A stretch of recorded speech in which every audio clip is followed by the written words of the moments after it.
Assalamualaikum warahmatullahi wabarakatuh. Jumpa kembali teman-teman para pejuang ASN.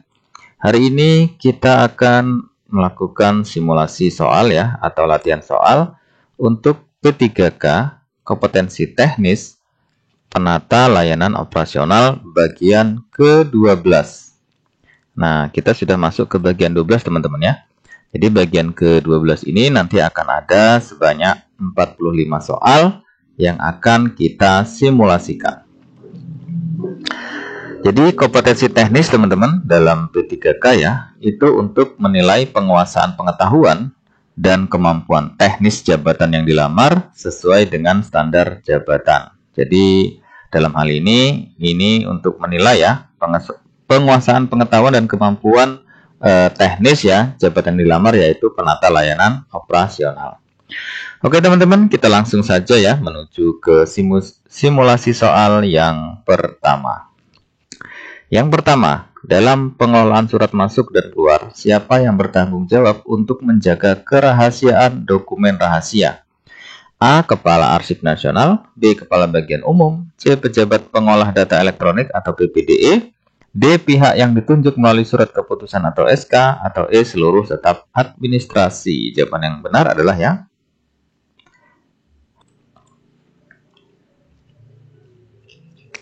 kita lihat jawaban yang benar itu adalah yang D.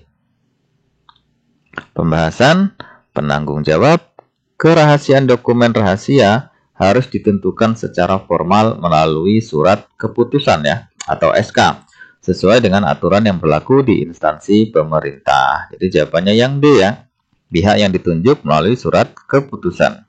Selanjutnya, surat yang dikategorikan sebagai surat rahasia negara harus A. Didistribusikan melalui email biasa, B. Dicetak pada kertas tahan air, C. Dikelola sesuai dengan protokol pengamanan dokumen, D. Disimpan selama 1 tahun sebelum dimusnahkan, atau E. Dibuka oleh semua pejabat terkait. Jawaban yang benar itu adalah yang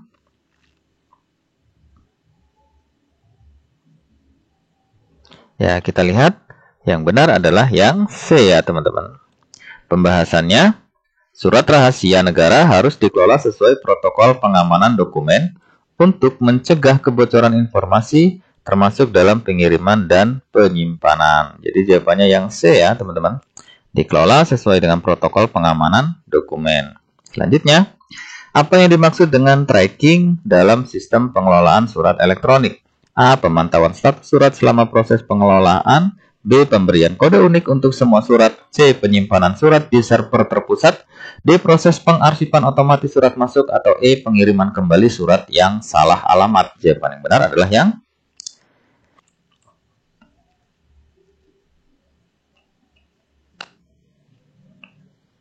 kita lihat jawaban yang benar adalah yang A ya. Pembahasannya, tracking mengacu pada proses pemantauan status surat untuk memastikan surat telah diterima, diproses, atau diteruskan sesuai dengan alur kerja. Jadi jawaban yang benar, tracking itu adalah yang A ya teman-teman. Jadi pemantauan status surat selama proses pengelolaannya. Selanjutnya, dalam tata kelola surat keluar, pengelolaan tanda tangan elektronik bertujuan untuk A. Menghindari penandatanganan fisik yang berulang, B. Menambah lapisan keamanan surat, C. Memastikan legalitas surat yang dikirimkan secara elektronik, D. Meningkatkan kecepatan pengiriman surat, atau E. Semua jawaban benar.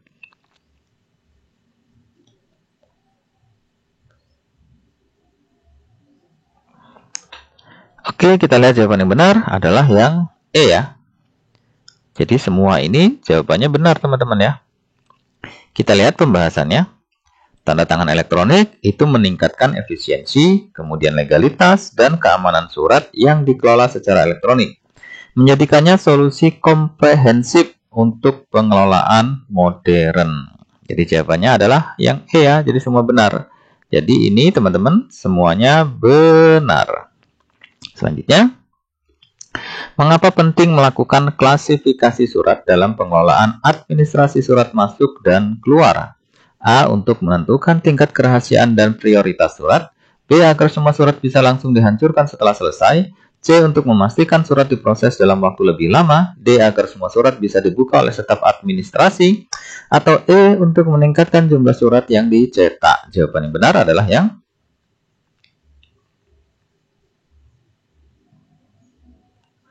ya, kita lihat yang benar itu adalah yang A ya teman-teman.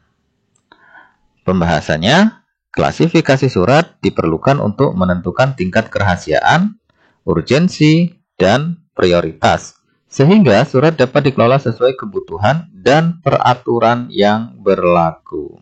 Jadi jawabannya yang A teman-teman ya. Jadi untuk menentukan tingkat kerahasiaan dan prioritas daripada surat tersebut. Selanjutnya, dalam pengelolaan arsip elektronik, tantangan utama yang sering dihadapi adalah A. Pengkodean arsip manual lebih kompleks. B. Kesulitan memastikan keabsahan arsip digital. C. Biaya pengarsipan digital lebih mahal dibanding fisik. D. Tidak adanya kebutuhan akan backup data. Atau E. Sistem elektronik tidak memerlukan pelatihan khusus. Jawaban yang benar adalah yang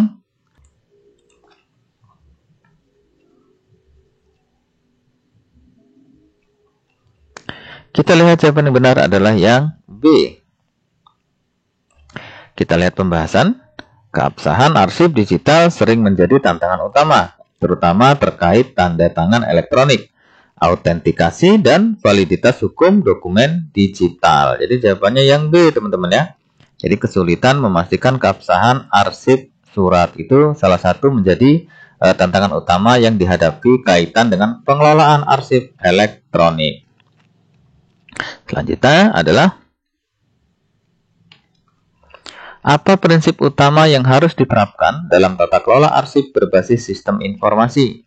A. Transparansi, akuntabilitas, dan kemudahan akses. B. Pemusnahan arsip yang tidak diperlukan. C. Penyimpanan arsip dalam bentuk fisik untuk semua dokumen. D. Prioritas pada arsip statis dibanding dinamis. Atau E. Mengurangi penggunaan teknologi untuk keamanan arsip. Yang benar adalah yang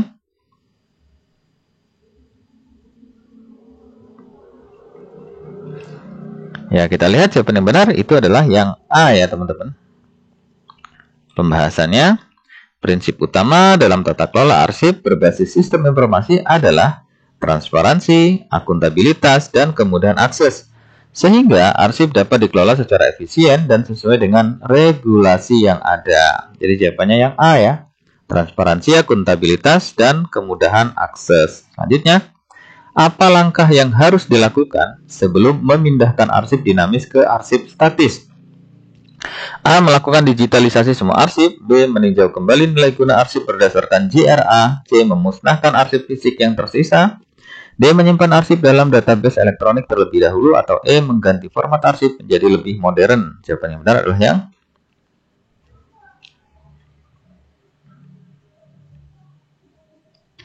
ya, jawaban yang benar itu adalah yang B ya teman-teman ya. Kita lihat pembahasannya. Sebelum arsip dinamis dialihkan menjadi arsip statis, nilai guna arsip harus ditinjau kembali sesuai JRA ya, atau jadwal retensi arsip. Untuk memastikan arsip tersebut memiliki nilai sejarah, hukum, atau nilai kultural ya.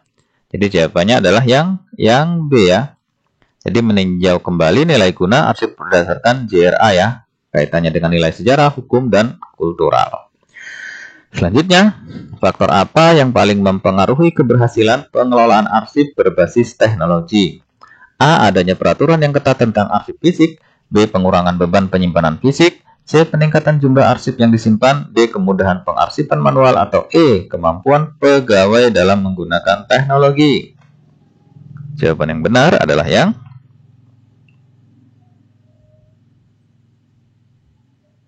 ya, kita lihat yang benar itu adalah yang E ya. Kita lihat pembahasannya. Keberhasilan pengelolaan arsip berbasis teknologi sangat bergantung pada kemampuan pegawai dalam menggunakan sistem teknologi yang diterapkan. Jadi jawabannya yang E ya. Jadi tergantung kemampuan pegawai dalam menggunakan teknologi tersebut. Selanjutnya, mengapa arsip statis penting bagi instansi pemerintah? A. Untuk mendukung kegiatan administratif harian. B. Untuk mengurangi beban arsip dinamis. C. Sebagai bukti sejarah dan akuntabilitas instansi. D. Agar arsip lama dapat dimusnahkan, atau E. Untuk meningkatkan efisiensi operasional harian. Yang benar adalah yang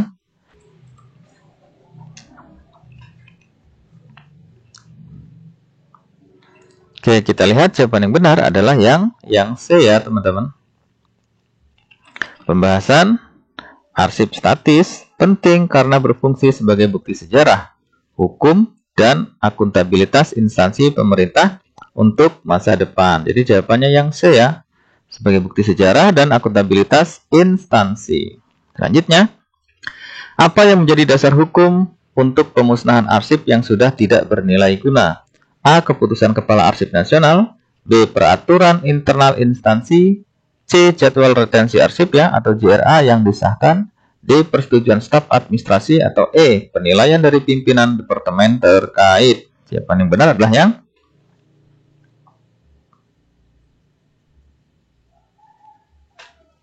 Ya, kita lihat jawaban yang benar itu adalah yang C ya, teman-teman.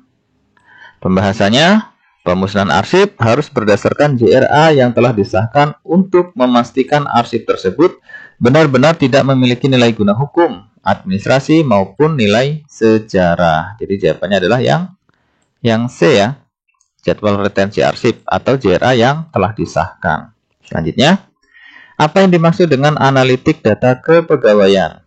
A. Proses penghancuran dokumen fisik pegawai. B. Teknik untuk mengolah dan menganalisis data pegawai guna mendukung keputusan. C. Upaya mengurangi jumlah pegawai berdasarkan usia. D. Proses penyimpan data pegawai di arsip manual.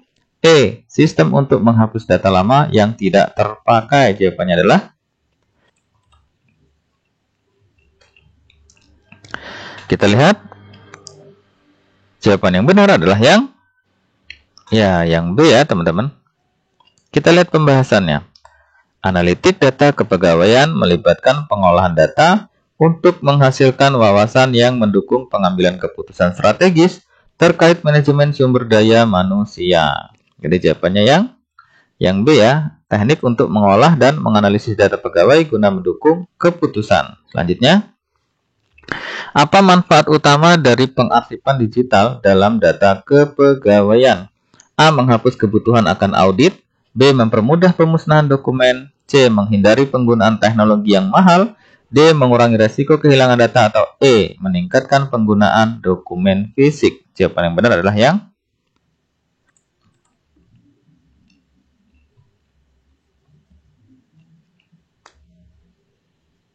kita lihat jawaban yang benar adalah yang D ya.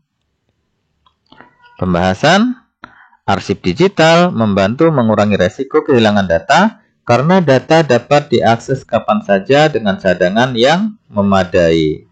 Jadi jawabannya adalah yang D ya, mengurangi resiko kehilangan daripada data. Selanjutnya, apa resiko utama dari pengelolaan data kepegawaian yang tidak terstruktur? A.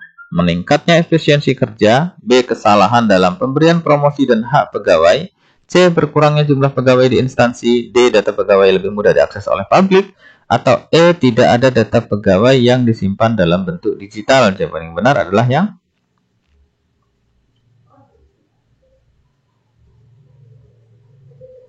Ya, kita lihat jawaban yang benar adalah yang B ya, teman-teman.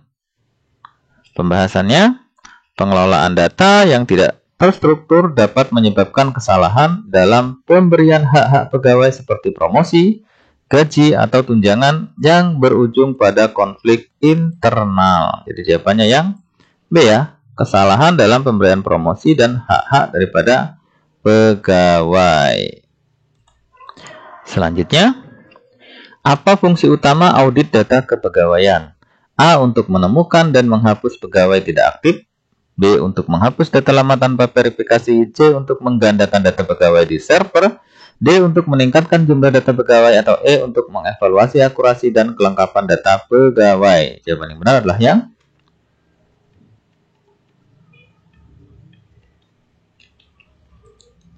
Ya, kita lihat yang benar itu adalah yang E ya, teman-teman.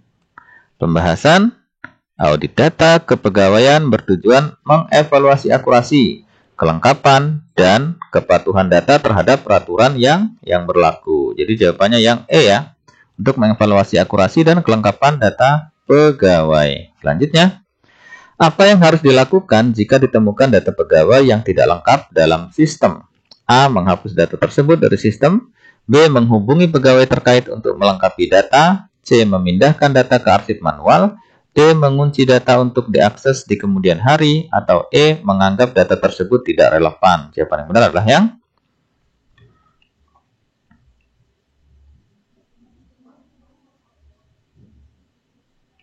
ya, kita lihat yang benar itu adalah yang B ya teman-teman. Pembahasannya, jika data pegawai tidak lengkap, langkah yang tepat adalah menghubungi pegawai yang bersangkutan untuk melengkapi informasi yang diperlukan. Jadi jawabannya yang B ya, menghubungi pegawai terkait untuk melengkapi daripada data. Selanjutnya, bagaimana tanda tangan elektronik mendukung pengelolaan data kepegawaian? A. Memastikan keaslian dan legalitas dokumen digital. B. Menghapus kebutuhan akan tanda tangan manual. C. Mengurangi waktu pencetakan dokumen fisik. D. Mempermudah akses publik ke dokumen. Atau E. Menggantikan fungsi arsip fisik. Lanjut. Jawabannya adalah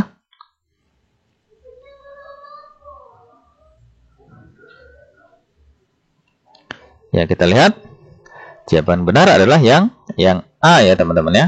Jadi pembahasannya, tanda tangan elektronik memastikan keaslian dan legalitas dokumen digital, sehingga mendukung keamanan dan keabsahan pengelolaan data kepegawaian. Jadi jawabannya yang A teman-teman, memastikan keaslian dan legalitas dokumen digital. Selanjutnya, mengapa penting menerapkan protokol keamanan data dalam pengelolaan informasi kepegawaian? A. Untuk mematuhi standar teknologi terkini. B. Untuk melindungi data sensitif pegawai dari akses tidak sah. C. Untuk meningkatkan jumlah arsip fisik yang tersedia. D. Untuk memastikan data dapat diakses semua pegawai. Atau E. Untuk mengurangi beban kerja administrasi. Jawabannya adalah yang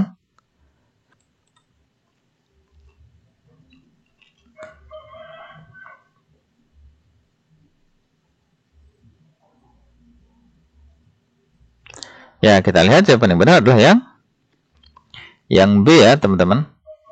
Pembahasannya, protokol keamanan data diperlukan untuk melindungi informasi sensitif pegawai dari akses tidak sah, pencurian data, atau manipulasi yang dapat merugikan instansi. Jadi yang B ya, untuk melindungi data sensitif pegawai dari akses tidak sah. Selanjutnya, apa tujuan utama penyusunan laporan tahunan di instansi pemerintah? A. Memenuhi kewajiban administrasi tanpa evaluasi. B. Melaporkan pencapaian kinerja dan penggunaan anggaran. C. Mendokumentasikan seluruh aktivitas harian pegawai. D. Meningkatkan jumlah dokumen arsip yang dibuat. Atau E. Memberikan informasi teknis kepada pihak internal saja. Jawaban yang benar adalah yang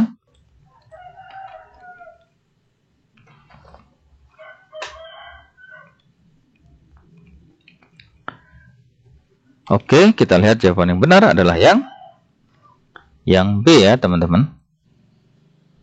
Pembahasan, laporan tahunan berfungsi untuk melaporkan pencapaian kinerja dan penggunaan anggaran, memastikan transparansi dan mendukung evaluasi kebijakan publik. Jadi jawabannya yang B ya.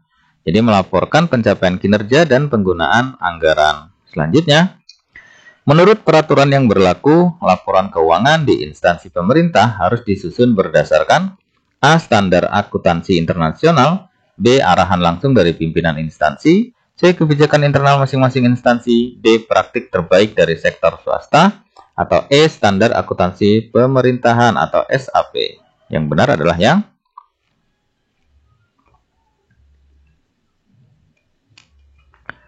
kita lihat yang benar adalah yang E ya.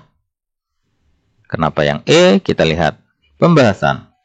Laporan keuangan pemerintah harus disusun sesuai standar akuntansi pemerintahan atau SAP yang menjadi pedoman resmi untuk pelaporan keuangan di sektor publik.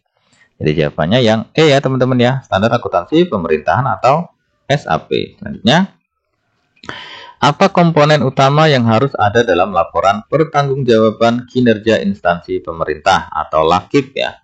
A. Data kepegawaian lengkap setiap bulan. B. Analisis anggaran tahunan. C. Indikator kinerja utama atau IKU dan pencapaiannya. D. Catatan transaksi harian, atau E. Laporan pencapaian pribadi pegawai. Yang benar adalah yang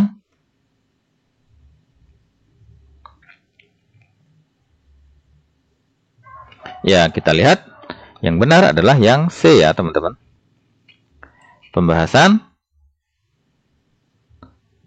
LAKIP ya, atau LAKIP harus memuat indikator kinerja utama atau IKU dan pencapaiannya sebagai tolak ukur efektivitas pelaksanaan tugas dan fungsi instansi pemerintah. Jadi jawabannya yang C ya, indikator kinerja utama dan pencapaiannya. Selanjutnya, mengapa penting menggunakan sistem informasi berbasis teknologi dalam penyusunan laporan instansi?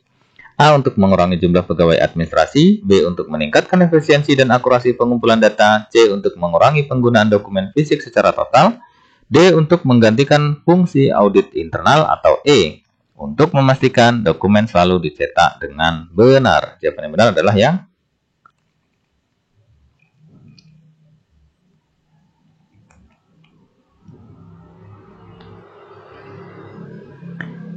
Oke, kita lihat jawaban yang benar adalah yang B ya teman-teman. Kita lihat pembahasannya. Sistem informasi berbasis teknologi memungkinkan efisiensi dan akurasi dalam pengumpulan data, penyimpanan, serta analisis laporan yang meningkatkan kualitas pelaporan. Jadi jawabannya yang B ya, untuk meningkatkan efisiensi dan akurasi pengumpulan data. Selanjutnya, apa tantangan utama dalam menyusun laporan lintas sektoral di instansi pemerintah? A. Kurangnya anggaran untuk pencetakan laporan. B. Tidak tersedianya teknologi pencetakan terbaru. C. Ketidakmampuan pegawai memahami tugasnya. D. Perbedaan standar dan format data antar instansi. Atau E. Terlalu banyak data yang harus dirahasiakan. Jawabannya adalah yang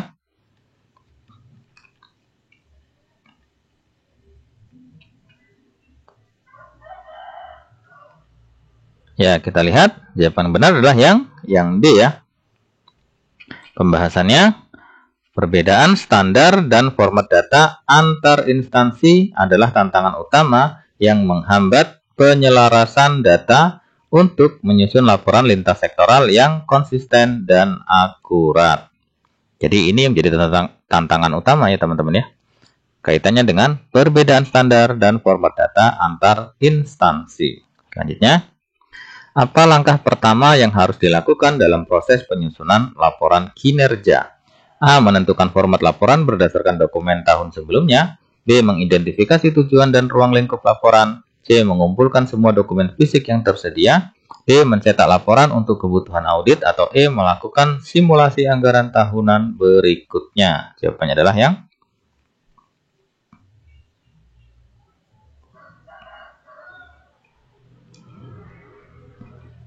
ya, kita lihat jawaban yang benar adalah yang B ya.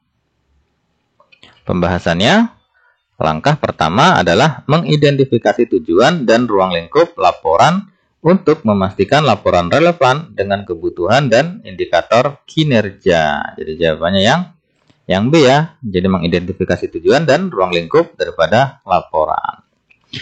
Selanjutnya, mengapa indikator kinerja utama ya atau IKU harus sesuai dengan prinsip SMART ya dalam laporan kinerja?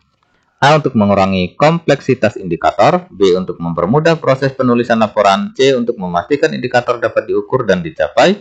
D. Untuk menghapus indikator yang sulit dicapai. Atau E. Untuk menyelaraskan indikator dengan laporan keuangan. Jawaban yang benar adalah ya.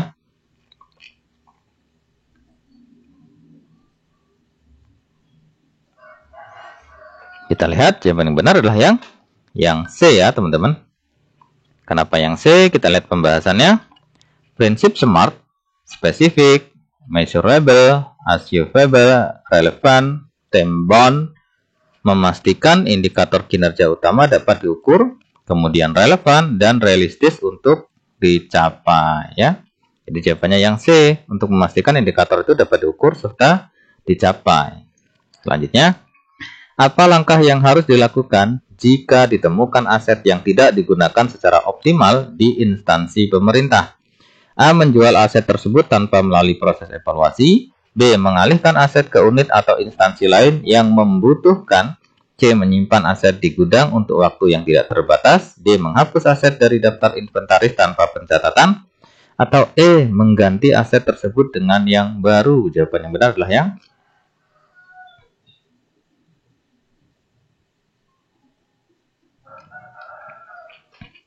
ya, kita lihat jawaban yang benar adalah yang B ya, teman-teman. Pembahasannya. Aset yang tidak digunakan secara optimal dapat dialihkan ke unit atau instansi lain yang membutuhkan agar tetap memberikan manfaat bagi pemerintah dan publik ya. Jadi jawabannya yang B ya. Jadi aset yang tidak digunakan lagi itu lebih baik dialihkan ya. Aset tersebut ke unit atau instansi lain yang memang membutuhkan aset tersebut. Selanjutnya, bagaimana cara memastikan penggunaan fasilitas di instansi pemerintah sesuai dengan peraturan yang berlaku? A. Dengan membatasi akses hanya kepada staf senior. B. Dengan membiarkan fasilitas digunakan secara bebas. C. Dengan mengurangi jumlah fasilitas yang tersedia. D. Dengan menerapkan sistem pemantauan dan kontrol penggunaan fasilitas. Atau E. Dengan menunda pengadaan fasilitas baru. Jawaban yang benar adalah yang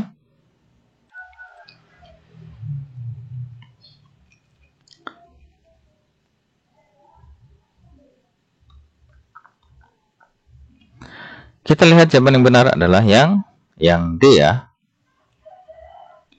Pembahasannya, sistem pemantauan dan kontrol penggunaan fasilitas membantu memastikan bahwa fasilitas digunakan sesuai dengan peraturan yang berlaku dan untuk keperluan operasional instansi. Jadi jawabannya yang D ya. Dengan menerapkan sistem pemantauan dan kontrol penggunaan fasilitas. Selanjutnya, apa peran teknologi informasi dalam pengelolaan fasilitas dan sumber daya? A. Menghapus kebutuhan audit manual terhadap fasilitas. B. Mempermudah pelacakan dan pengelolaan aset secara real time. C. Mengurangi jumlah fasilitas yang harus dicatat. D. Menyediakan alternatif penggunaan fasilitas tanpa izin. Atau E. Menggantikan semua peralatan fisik dengan perangkat lunak. Jawaban yang benar adalah yang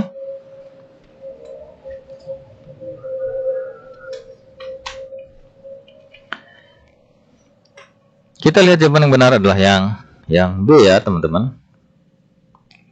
Pembahasannya, teknologi informasi seperti sistem manajemen aset berbasis digital memungkinkan pelacakan aset secara real time dan pengelolaan yang lebih efisien. Jadi jawabannya yang B ya, mempermudah pelacakan dan pengelolaan aset secara real time.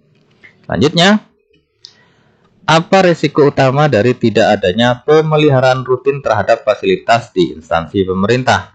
A. Penurunan efisiensi kerja dan peningkatnya biaya perbaikan. B. Peningkatan jumlah aset yang dapat digunakan. B. Berkurangnya kebutuhan anggaran untuk fasilitas. D. Penurunan jumlah pegawai yang menggunakan fasilitas. Atau E. Meningkatnya kualitas aset yang tersedia. Jawaban yang benar adalah yang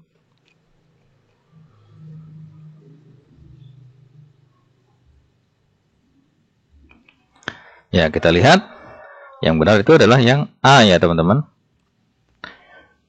Pembahasan, tidak adanya pemeliharaan rutin dapat menyebabkan penurunan efisiensi operasional dan peningkatan biaya perbaikan akibat kerusakan fasilitas yang tidak terdeteksi lebih awal. Nah, ini jadi dampaknya adalah penurunan efisiensi kerja dan meningkatnya biaya daripada perbaikan. Selanjutnya, apa yang dimaksud dengan konsep optimasi ruang kerja di instansi pemerintah? A. Mengurangi jumlah ruang kerja untuk menghemat biaya. B. Memanfaatkan ruang kerja secara efisien sesuai kebutuhan operasional. C. Membagi ruang kerja menjadi area kerja bersama tanpa evaluasi. D. Membatasi akses ke ruang kerja hanya untuk pegawai tetap. Atau E. Menambah ruang kerja tanpa perencanaan anggaran. Yang benar adalah yang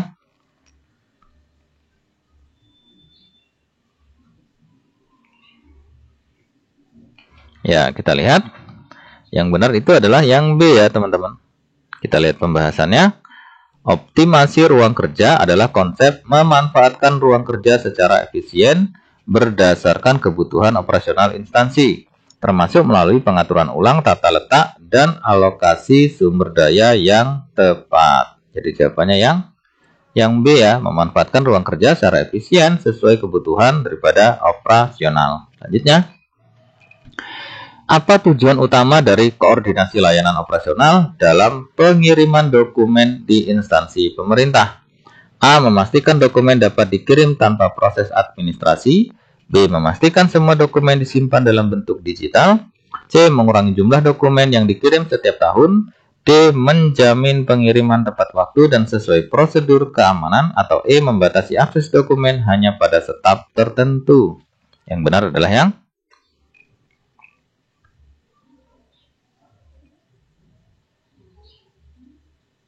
ya, kita lihat jawaban yang benar itu yang D ya teman-teman. Pembahasannya, koordinasi layanan pengiriman dokumen bertujuan menjamin dokumen dikirim tepat waktu dan sesuai prosedur keamanan untuk mendukung kelancaran administrasi pemerintahan. Jadi yang D ya. Jadi menjamin pengiriman tepat waktu dan sesuai prosedur keamanan. Selanjutnya, apa langkah awal dalam pengelolaan layanan pengadaan barang di instansi pemerintah? A. Menentukan kebutuhan barang secara rinci melalui analisis kebutuhan. B. Membeli barang yang serupa dengan tahun sebelumnya. C. Mengurangi pengadaan barang untuk menekan anggaran. D. Memastikan semua barang diimpor dari luar negeri. Atau E. Menyimpan barang yang telah diadakan tanpa pencatatan. Yang benar adalah yang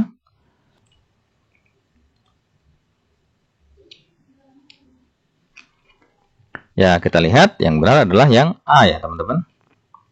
Pembahasan, langkah awal dalam pengadaan barang adalah menentukan kebutuhan secara rinci melalui analisis kebutuhan untuk memastikan pengadaan sesuai prioritas dan mendukung operasional. Jadi jawabannya yang A ya.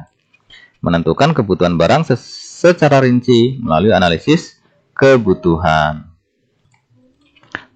Selanjutnya, salah satu resiko utama dalam layanan operasional pengadaan barang adalah A. Ketidakmampuan barang untuk digunakan oleh pegawai. B. Kurangnya dokumen pengarsipan barang. C. Proses pengadaan yang terlalu cepat. D. Tidak adanya anggaran tambahan untuk pengadaan. Atau E. Pengadaan barang yang tidak sesuai spesifikasi atau kebutuhan. Yang benar adalah yang E ya. Pembahasan, resiko utama dalam pengadaan barang adalah mendapatkan barang yang tidak sesuai dengan spesifikasi atau kebutuhan yang dapat menyebabkan inefisiensi operasional dan pemborosan anggaran. Jadi jawabannya yang E, pengadaan barang yang tidak sesuai spesifikasi atau kebutuhan. Selanjutnya, apa yang dimaksud dengan layanan perkantoran terpadu dalam konteks pemerintahan? A. Layanan yang menggabungkan seluruh layanan operasional ke dalam satu sistem terpadu. B. Layanan yang hanya digunakan oleh pimpinan instansi. C. Layanan untuk pegawai kontrak tanpa keterlibatan pegawai tetap. D. Layanan yang dilakukan secara manual untuk meningkatkan kontrol. Atau E. Sistem pengarsipan dokumen fisik tanpa digitalisasi. Yang benar adalah yang benar itu adalah yang A teman-teman ya.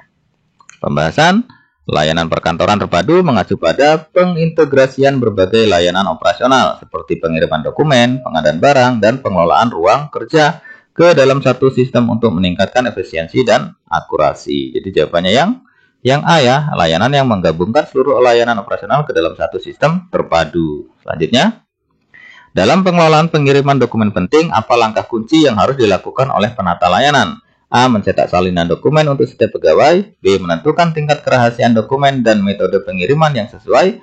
C. Mengirimkan dokumen tanpa pencatatan. D. Menghindari pelacakan pengiriman untuk efisiensi. Atau E. Menyerahkan dokumen kepada pihak ketiga tanpa kontrak. Jawaban yang benar adalah yang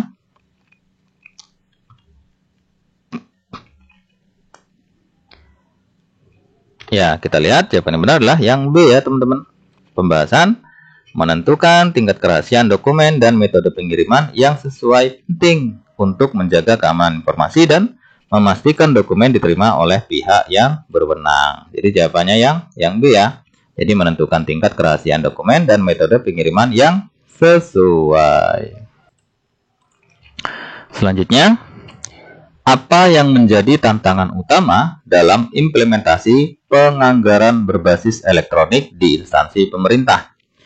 A. Resistensi dari pegawai terhadap teknologi baru. B. Tidak adanya regulasi yang mendukung. C. Kurangnya data anggaran dari tahun sebelumnya. D. Tingginya biaya operasional teknologi informasi. Atau E. Proses manual lebih cepat dibandingkan sistem elektronik. Jawaban yang benar adalah yang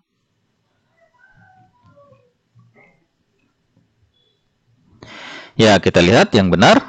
adalah yang A ya teman-teman. Kita lihat pembahasan. Salah satu tantangan utama adalah resistensi dari pegawai yang belum terbiasa menggunakan teknologi baru, sehingga pelatihan dan perubahan budaya kerja diperlukan. Jadi jawabannya yang A ya teman-teman. Resistensi dari pegawai terhadap teknologi baru. Selanjutnya, apa manfaat utama dari sistem pengendalian internal dalam pengelolaan keuangan pemerintah? A. Memastikan tidak ada sisa anggaran pada akhir tahun. B. Mengurangi kebutuhan audit eksternal. C. Mencegah penyimpangan dan memastikan kepatuhan terhadap regulasi. D. Mempercepat proses pelaporan keuangan. Atau E. Menghapus dokumen keuangan yang tidak relevan. Jawaban yang benar adalah yang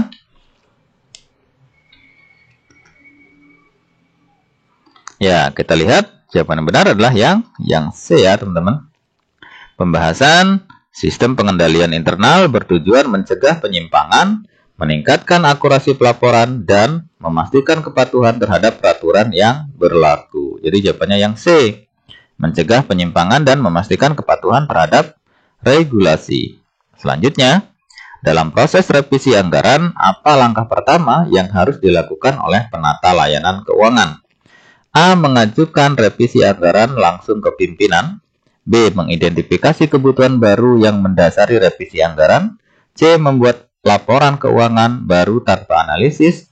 D. Meningkatkan alokasi anggaran untuk seluruh program. Atau E. Menghapus anggaran program yang sudah berjalan. Yang benar adalah ya,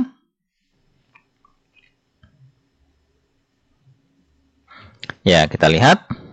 Yang benar itu adalah yang B ya teman-teman. Pembahasan langkah pertama dalam revisi anggaran adalah mengidentifikasi kebutuhan baru yang mendasari revisi untuk memastikan perubahan anggaran sesuai dengan prioritas. Jadi jawabannya yang B ya teman-teman. Mengidentifikasi kebutuhan baru yang mendasari revisi anggaran. Selanjutnya, apa resiko utama dari penggunaan anggaran tanpa perencanaan yang matang? A. Anggaran tidak sepenuhnya habis pada akhir tahun. B. Terjadinya penyimpangan dan alokasi anggaran yang tidak efisien. C. Terbatasnya dokumen pendukung penggunaan anggaran. D. Proses audit menjadi lebih singkat. Atau E. Penundaan implementasi program kerja. Jawaban yang benar adalah yang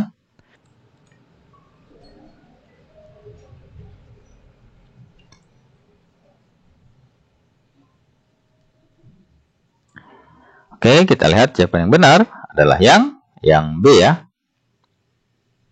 Pembahasan. Penggunaan anggaran tanpa perencanaan matang dapat menyebabkan penyimpangan atau alokasi dana yang tidak efisien, yang berdampak buruk pada kinerja instansi dan akuntabilitas. Jadi jawabannya yang B ya. Terjadi penyimpangan dan alokasi anggaran yang tidak efisien. Selanjutnya, apa langkah yang harus diambil oleh penata layanan jika terdapat selisih antara anggaran yang direncanakan dan yang direalisasikan?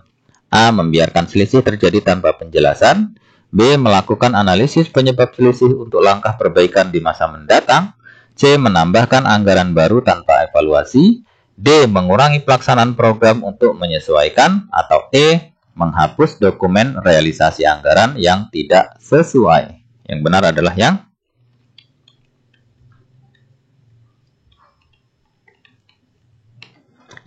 yang benar itu adalah yang B ya teman-teman. Kita lihat pembahasannya. Ketika terdapat selisih antara anggaran yang direncanakan dan realisasi, langkah terbaik adalah melakukan analisis penyebab untuk memperbaiki proses perencanaan dan implementasi di masa datang ya, atau masa depan. Jadi jawabannya yang B. Melakukan analisis penyebab selisih untuk langkah perbaikan di masa mendatang. Selanjutnya, apa langkah pertama dalam perencanaan program di instansi pemerintah? A. Melakukan audit program sebelumnya. B. Menyusun laporan akhir program yang akan dijalankan. C. Mengidentifikasi kebutuhan dan masalah yang hendak diselesaikan. D. Melakukan pengadaan barang terkait program. Atau E. Membagi tugas kepada tim tanpa analisis kebutuhan. Yang benar adalah yang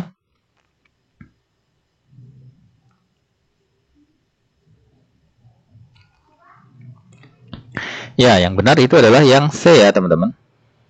Pembahasan langkah awal perencanaan program adalah mengidentifikasi kebutuhan dan masalah yang hendak diselesaikan, sehingga program yang dirancang dapat tepat sasaran dan efektif. Jadi jawabannya yang C ya, mengidentifikasi kebutuhan dan masalah yang hendak diselesaikan. Selanjutnya, apa yang dimaksud dengan pengawasan berbasis resiko dalam konteks pengelolaan instansi pemerintah? A. Pengawasan hanya dilakukan pada akhir program. B. Fokus pengawasan pada area dengan potensi resiko tertinggi. C. Menghindari pengawasan pada program yang dianggap kecil. D. Pengawasan hanya untuk memeriksa kepatuhan administratif. Atau E. Semua resiko dalam program diabaikan selama program berjalan. Yang benar adalah yang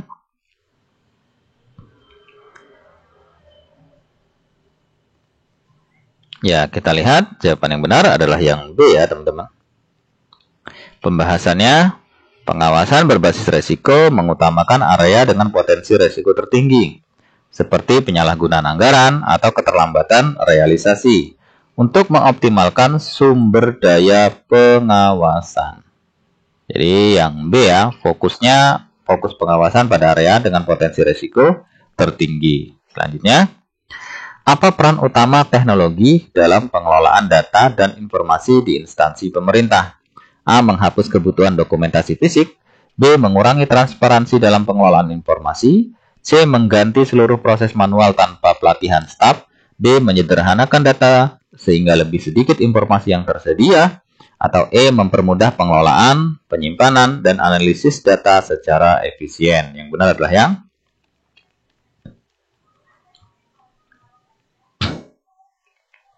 ya, kita lihat yang benar itu adalah yang E ya teman-teman ya. Pembahasannya, teknologi membantu pengelolaan data dan informasi dengan efisien, memungkinkan pengambilan keputusan yang berbasis data dan meningkatkan transparansi serta akurasi. Jadi yang E ya teman-teman, mempermudah pengelolaan, penyimpanan, analisis data secara efisien.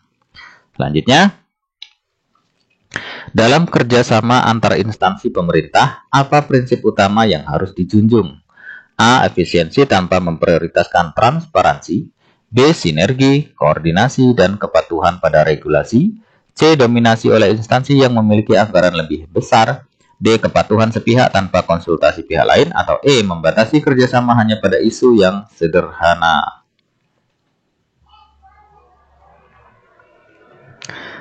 Oke, jawaban yang benar adalah yang B tentunya ya teman-teman. Prinsip utama dalam kerjasama adalah sinergi, koordinasi yang baik, serta kepatuhan pada regulasi atau aturan, sehingga hasil kerjasama dapat bermanfaat secara optimal untuk semua pihak. Jadi prinsip utamanya ini teman-teman, ada sinergitas, ada koordinasi yang baik di sana, kemudian kepatuhan terhadap aturan atau regulasi yang ada. Selanjutnya, apa yang harus dilakukan jika dalam proses pengawasan ditemukan pelanggaran dalam pelaksanaan program? A. Melaporkan langsung kepada atasan tanpa tindak lanjut. B. Melakukan evaluasi, memberikan rekomendasi perbaikan, dan melaporkan temuan. C. Menghentikan program tanpa pemberitahuan kepada pihak terkait. D. Mengabaikan pelanggaran jika tidak terlalu signifikan. Atau E. Menunggu hingga audit selesai untuk mengambil sebuah tindakan. Yang benar adalah yang